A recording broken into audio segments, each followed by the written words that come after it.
Hi everyone, Teddy Baldassarre with TeddyBaldassarre.com, and in this video, we're looking at one of my favorite dive watches from Seiko, the SPB143. So if you're new to this channel, this is where we cover watches available for purchase on our website, TeddyBaldassarre.com, as an authorized dealer. Very excited for this review though, because this is our first Seiko Luxe review since launching the brand. So in this video, I'm gonna be taking the reins here, going through the review, everything you need to know about this watch. But if you have further questions, link will be in the description down below to the product page where you can purchase the watch, ask some questions. Also for Seiko Luxe, just feel to reach out to us, contact to purchase, and one of my team members will be in touch with you to follow that. Without further ado, let's jump into the video and take a closer look at the SPB143.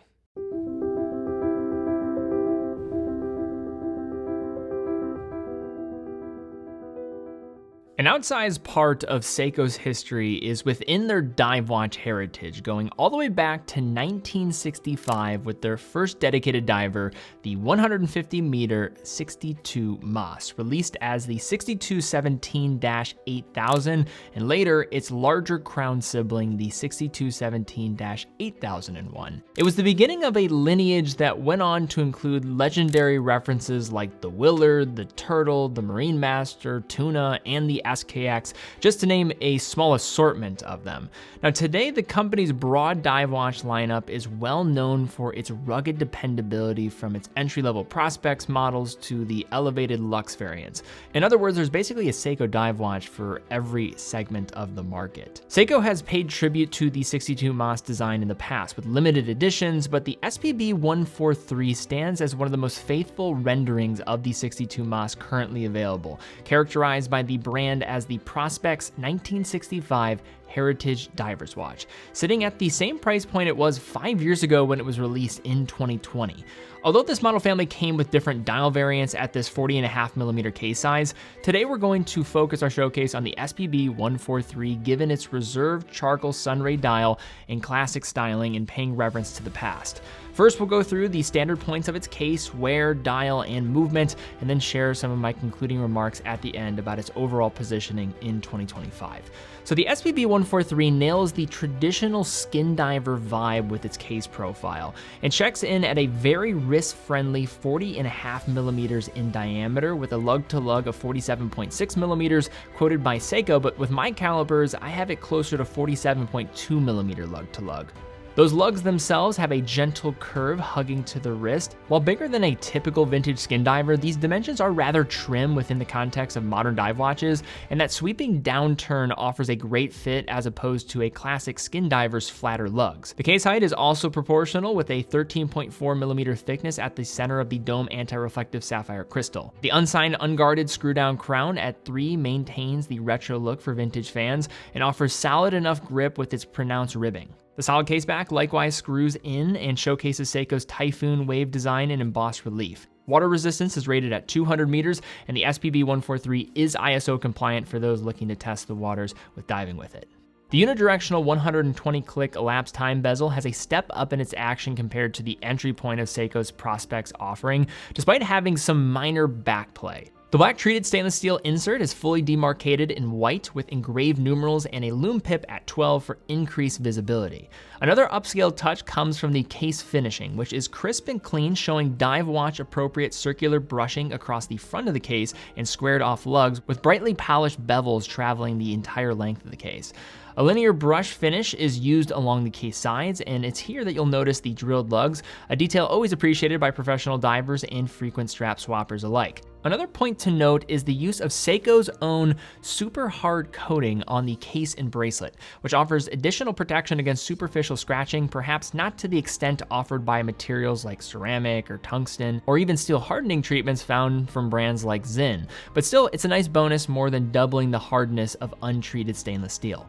Speaking of the bracelet, it has a simple utilitarian brush 3-link design fitted with the standard Seiko pins, and the look fits the purpose of the watch well, with 20mm width at the lugs that tapers to 18mm. Links are solid, including the end links, which increase the practical length of the lug-to-lug measurement by a small margin, but fortunately the 20mm lug width means nearly endless strap options, and the SPB143 looks fantastic on a variety of different straps. That includes rubber, nylon, or even if you want to get crazy and throw the Purest off, you could even throw a leather on this thing. thing, but that might come with some criticism as well. The 3-fold clasp uses a combination of milled inner and stamped outer, with the outer part getting a brushed and beveled finish. Along with that, getting dual push buttons and a fold-over lock for added security. There's also a diver's extension located on the opposite where you'd normally find it, and it is admittedly a bit strange in its looks. To operate, you just need to pull on the underneath side of the extension lock and it will expand out. Further, the strap offers 4 points of micro adjustment that can be utilized with the help of a spring bar tool. The clasp itself is a bit larger compared to some others out there, which does detract from the vintage feel, yet the bracelet's overall execution is a cut above what's typically found on more entry-level models from Seiko. The dial on the SPB143 does a fantastic job of recalling the iconic design aesthetic of the 62 Mas while updating it for the 21st century. The original had a gray tonality and a hint of sunburst, and happily Seiko has chosen to stick to the formula here. The soft charcoal gray color offers a tasteful alternative to the black so often found on dive watches, and the muted sunburst adds an element lift to the proceedings. White linear hash marks make up the minute scale along the dial's edge, with polish applied rectangles serving as the hour markers. Those indices are filled with Seiko's proprietary Lumabrite, and indeed they offer that trademark level of intensity the brand is known for. The baton hands also get a torch-like application of lume with a center facet splitting the surface finishes from one another, brushing on one side and polishing on the other. The second hand sports a lumed rectangular tip, harmonizing well with the hour markers as it travels around the dial. An unadorned date window sits at 3 with a black on white date disc offering good legibility, and the window's smaller size allows room for a partial hour marker. Dial text isn't overly busy with the Seiko word mark under 12 with the Prospex X automatic and Divers 200 above 6. This is an area where Seiko leans more contemporary than vintage, and the dial might look a bit more classic with the omission of X, but by no means is this a deal breaker, and it fits with the current branding of the Prospex range. Powering the SPB143 is the venerable automatic 6R35 caliber, Seiko's upgrade from the 6R15, especially in terms of its extended 70 hours of power reserve. The use of the 6R35 family starts to come into play in that $700 price range with pieces like the best-selling Alpinist SPB121 and extends up into other collections within the Luxe range. As you pass the $1,000 mark, some are harder on the 6R35 as a byproduct of its combination of 3 Hz or 21,600 vibrations per hour frequency and its quoted range of accuracy of -15 to +25 seconds per day, a conservative figure that is often outperformed anecdotally speaking, but still some people might be requesting more. With the 6R55 coming into the fold, it adds further discussion to the consideration, as you can get into one of those in certain dive watches for a little bit more money. All of this considered, I think a lot of this is overblown, and the movement is absolutely fine in practice and one of the most proven that you're going to come across, not only from Seiko, but for the entire industry. It has 24 jewels, offers both hacking and hand winding, features Diashock protection, an Edicron regulator, has bidirectional winding with the help of that offset magic lever, and having magnetic resistance of 4,800 amperes per meter to align with ISO standards. Move and finishing, nothing to write home about. It is hidden from view anyway. It's simple, has some machine striping on that sign rotor. That's about it.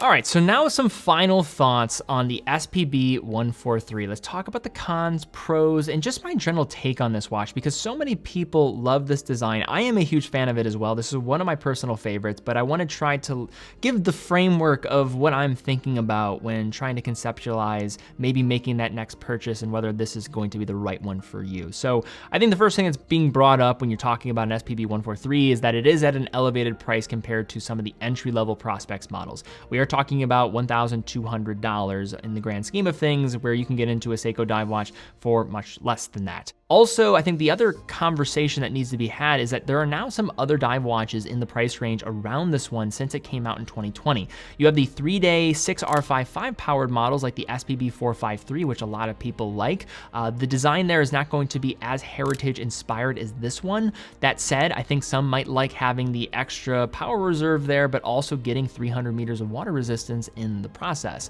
Now, the clasp is also a bit odd. It's perfectly functional. I think anybody that's talking bad about this bracelet, I think are just going with the standard tropes that are brought up when it comes to Seiko about their bracelets maybe being subpar, but I don't think that's the case here. The only thing that I'd bring up about this bracelet, having the diver's extension on the opposite side, is a little bit clunky compared to having it on the opposite, but that could also just be me and my preference of having it in the other position. But now let's talk about the pros here and why I do think the SPB143 makes just about as much sense now as it did when it was released in 2020, if not more. I think where this watch is positioned is a sweet spot for certain types of Seiko buyers. Not for those that are looking for the most value-packed piece from the brand. If that's the case, there are plenty of different models to look at. But if you want some refinement in the package, elevate the movement slightly from the entry-level 4Rs without overstepping so far into the Marine Master family and some other models that get into the $2,000 to $3,000 price range, but also want to have some connection to that 62 Mas in terms of its design identity, I think this watch really is fantastic and is hard to beat. When you handle it in the hand too, like this feels like a substantial product. I love the way it looks on wrist. I love how they remain with this gray sunburst rather than going for a traditional black all around, because that's one of my reasons why I like this model more than the SPB453. That model is fantastic too, and I'm talking about the 453, but I just think the 143 just feels more authentic and also differentiates itself by just leaning slightly more into the gray 62 Mas design lineage that was developed years ago. The lume is excellent, it wears fantastic on the wrist. If you are somebody that wants like Tudor Black Bay 58 wearability, this is gonna be right up your alley. And let's also remember, the 62 Mas, in terms of history for dive watches, not talked about enough. We think about Japanese watchmaking so often for dive watches. Where did it all start? It started with the 62 Mas, and this is the watch to me that represents that idea in a perfect balance of things. We have seen some higher price models within the 62 Mas family, these limited editions, but to me, this is the perfect sweet spot for getting a taste of the 62 Mas, not pricing it so high in an elevated position where it starts to compete with different watches. This is the same price as it was 5 years ago, $1,200. How many watches can we say that that's the case of in general nowadays? 5 years with the same price? I might be jinxing it in saying that, but until then, I'm going to say the SPB143 is the sweet spot when it comes to this skin diver type of design language. It might be my favorite overall Seiko dive watch out there if you want something to the purest form.